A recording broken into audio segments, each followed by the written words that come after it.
Buenos días, soy la licenciada Sofía González Martínez, estoy impartiendo la materia de Teoría del Estado.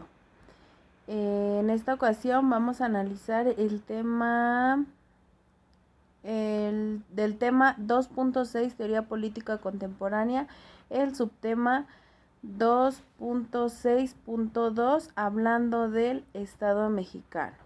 ¿Ok? Vamos a empezar entonces.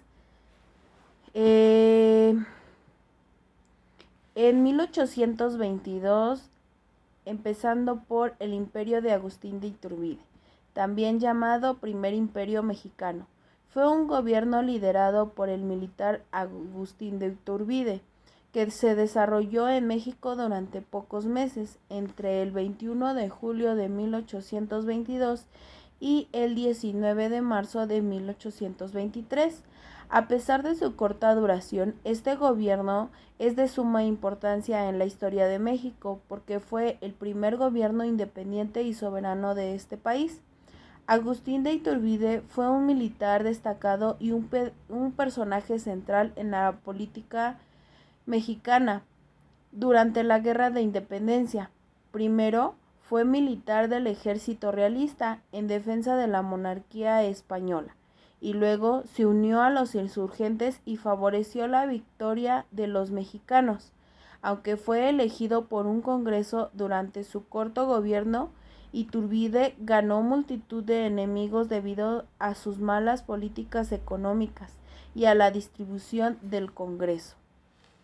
Su gobierno fue derrotado por un golpe de Estado que se reinstauró el poder parlamentario y declaró a México como una república. México logró la independencia en 1821 y se proclamó el Plan de Iguala, el cual fue un documento en el que se establecía la independencia mexicana, y luego los tratados de Córdoba, en el cual en donde se acordaba el retiro de las tropas españolas. Durante la guerra, Iturbide se destacó militarmente y lideró el ejército trigarante, que reunía a los realistas y a los insurgentes liderados por Vicente Guerrero. Esto lo convirtió en un candidato atractivo para ocupar el gobierno, por lo que fue elegido emperador bajo el nombre de Agustín Iturbide y nombrado por el Congreso. La única manera que logró mantenerse aquel efímero primer imperio mexicano fue por medio del ejército trigarante, pero el 2 de diciembre de 1822 Santa Anna salió al frente de su regimiento y recorrió las calles de Veracruz proclamando la República. Unos días después lanzó el Plan de Veracruz y el 1 de febrero de 1823 dio a conocer el Acta de Casamata, el cual convocaba la reinstauración del Congreso, así obteniendo la simpatía de la élite política y del ejército trigarante. El gobierno de Agustín I quedó sin apoyo. El nuevo Congreso se reunió el 5 de noviembre de 1823 y 2 días después quedó instalado solemnemente. Se nombró a Miguel Ramos Arizpe presidente de la Comisión de Constitución, quien presentó el acta constitutiva que establecía el sistema federal y que fue aprobada el 31 de enero de 1824 con el nombre de Acta Constitutiva de la Federación.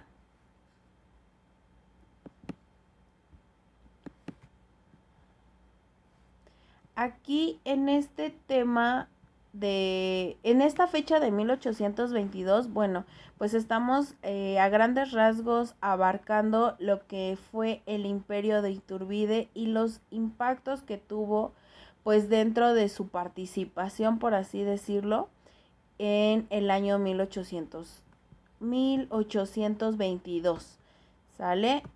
vamos a seguir porque pues todo va de la mano. En 1824, 2 meses después, el 1 de abril de 1824, se inició el debate sobre el proyecto de Constitución Federativa de los Estados Unidos Mexicanos, la cual fue aprobada el 3 de octubre, promulgada el 4 y publicada el 25 del mismo mes bajo el título de Constitución Federal de los Estados Unidos Mexicanos. ¿Sale? Aquí nos está diciendo que en 1824 empezó la República Federal. ¿Sale?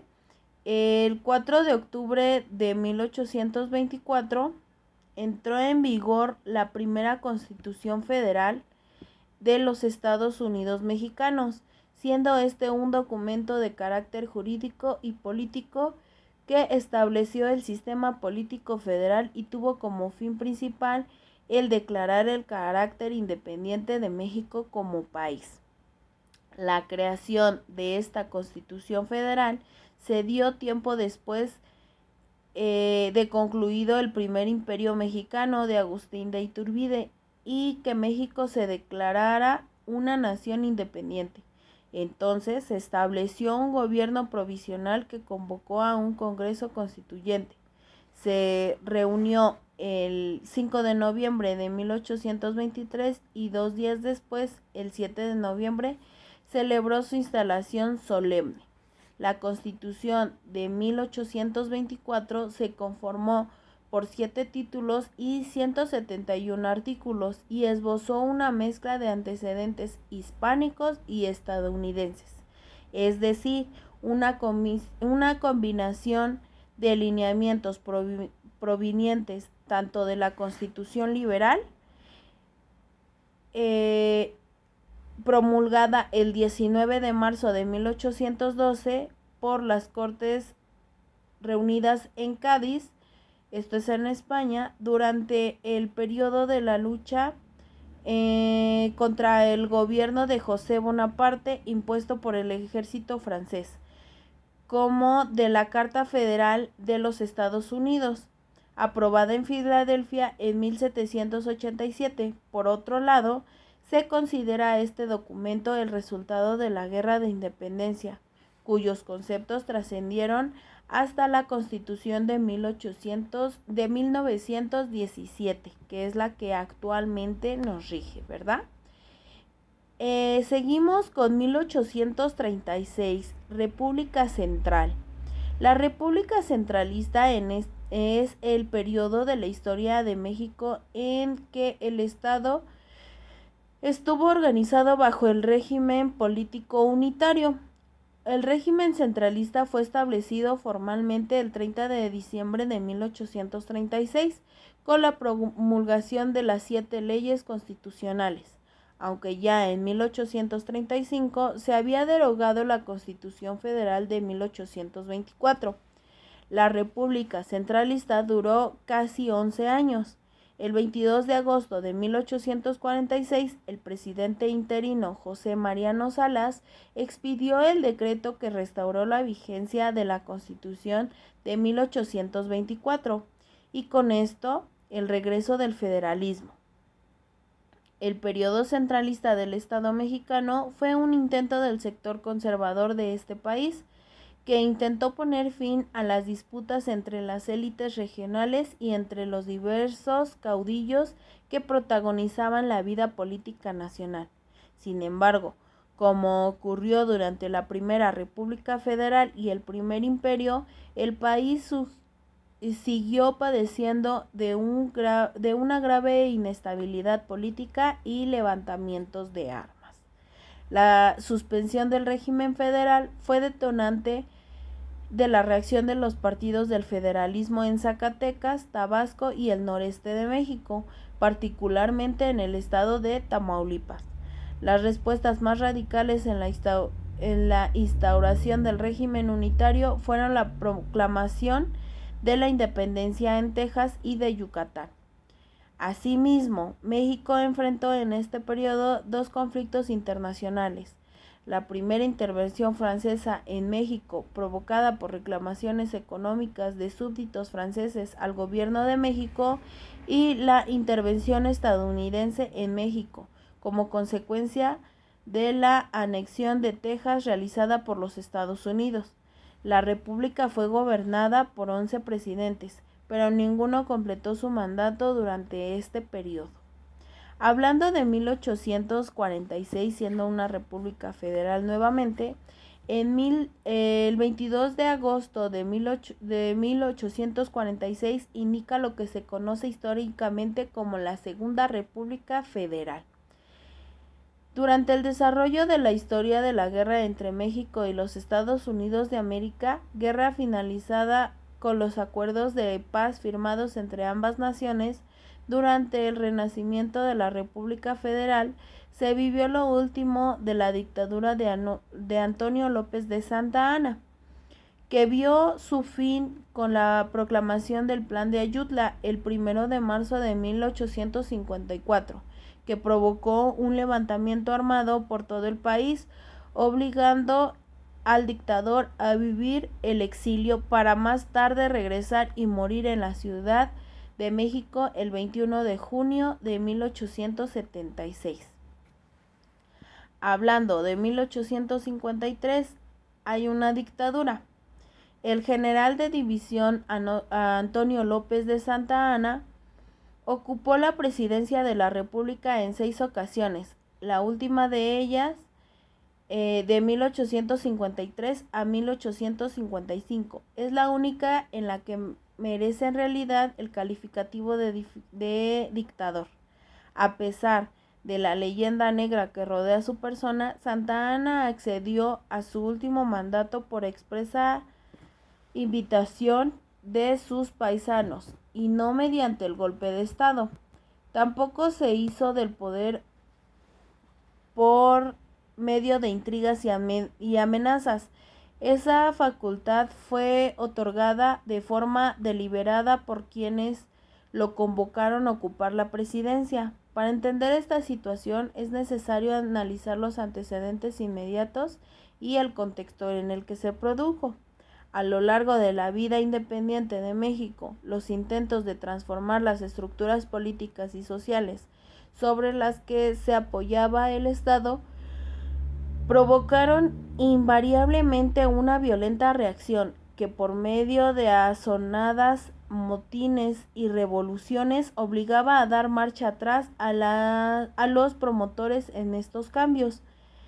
Detrás de todos estos alzamientos se encontraban los conservadores, quienes eran los enemigos de toda reforma que se alterara al esquema político, sustentando los privilegios de la Iglesia y el ejército. En 1857 regresa a ser una república federal. El periodo denominado Guerra de Reforma comenzó con los acontecimientos que provocaron la promulgación del Plan de Tacubaya y que consistieron en los intentos de los conservadores, quienes buscaban el mantenimiento de las tradiciones heredadas de los gobiernos monárquicos de estos territorios, situación que llevó a intentar derogar la Constitución de 1857 para evitar que fueran suprimidos los privilegios del fuero militar y eclesiástico. El 17 de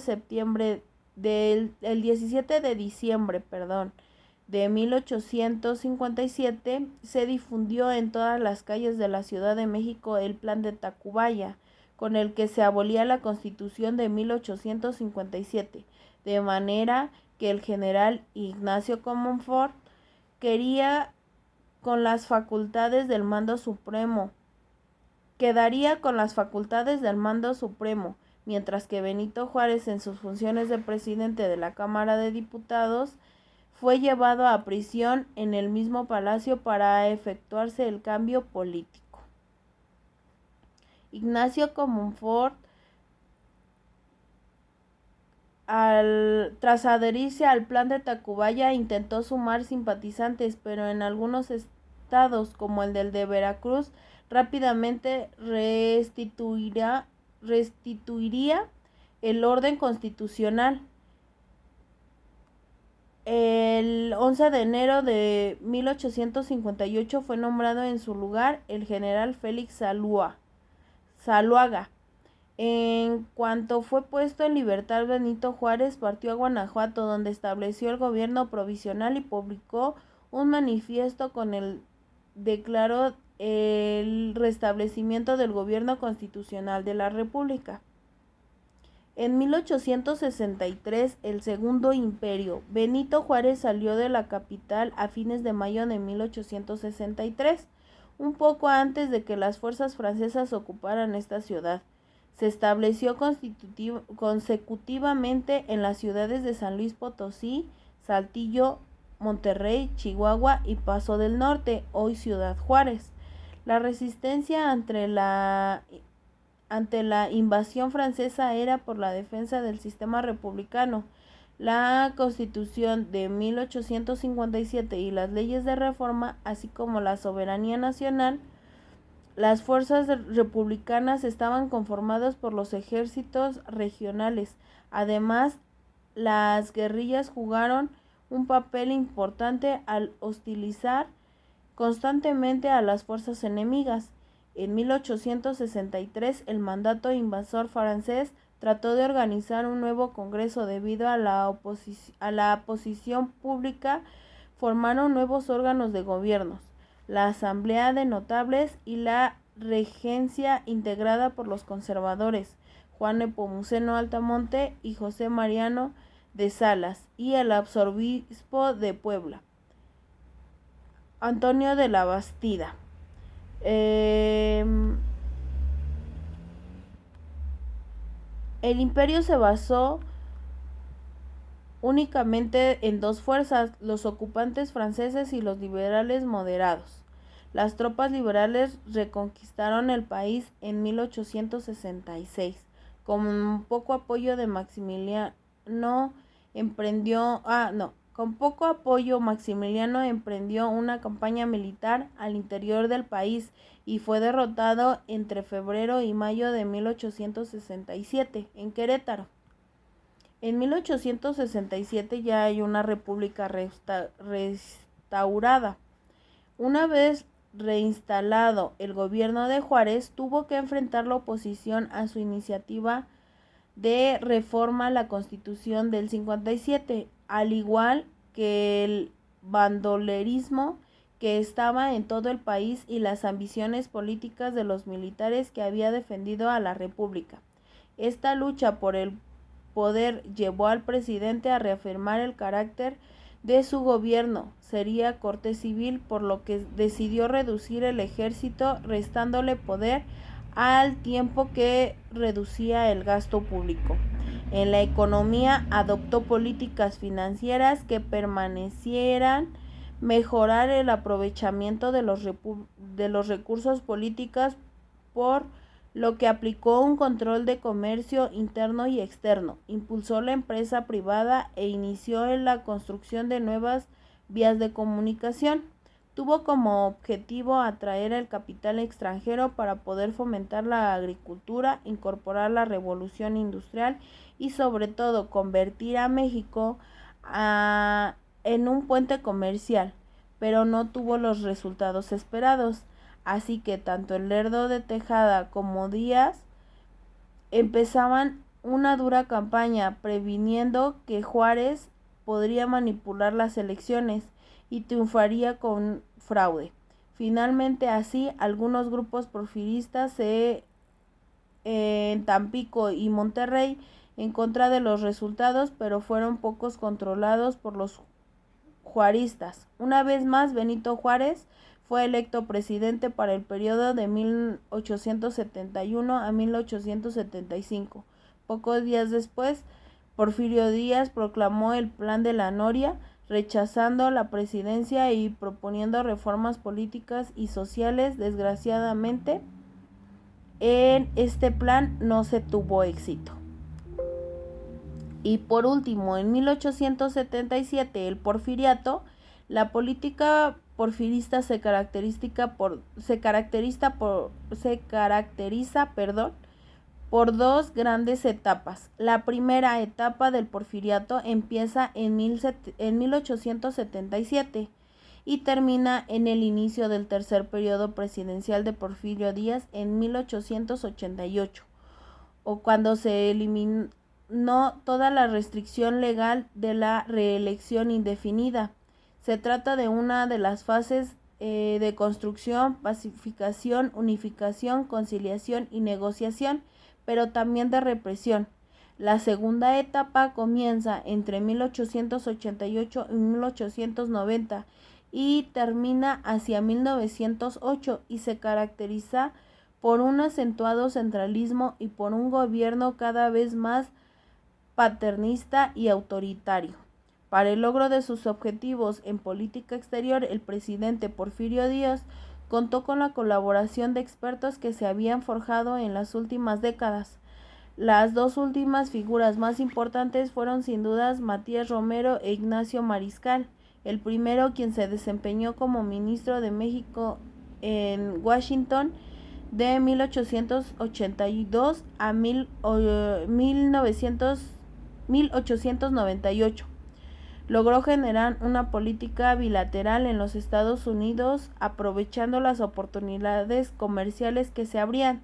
Mariscal, quien se desempeñó por casi 30 años como secretario de las Relaciones de 1880 a 1910, su experiencia como ministro en Washington y Londres le permitió gestar una política exterior que mirara lo mismo Allende al Bravo que Allende al Atlántico. Pues hasta aquí entonces abarcamos, como pueden ver, es un tema bastante extenso. Abarcamos el tema de teoría contemporánea, el tema 2.6, teoría contemporánea en los siglos XIX y XX. Y concluimos hasta aquí con el subtema 2.6.2, hablando de la teoría contemporánea en México. Como siempre, les comparto el material de apoyo que espero que sea de mucha ayuda y les agradezco mucho su atención. Buen día.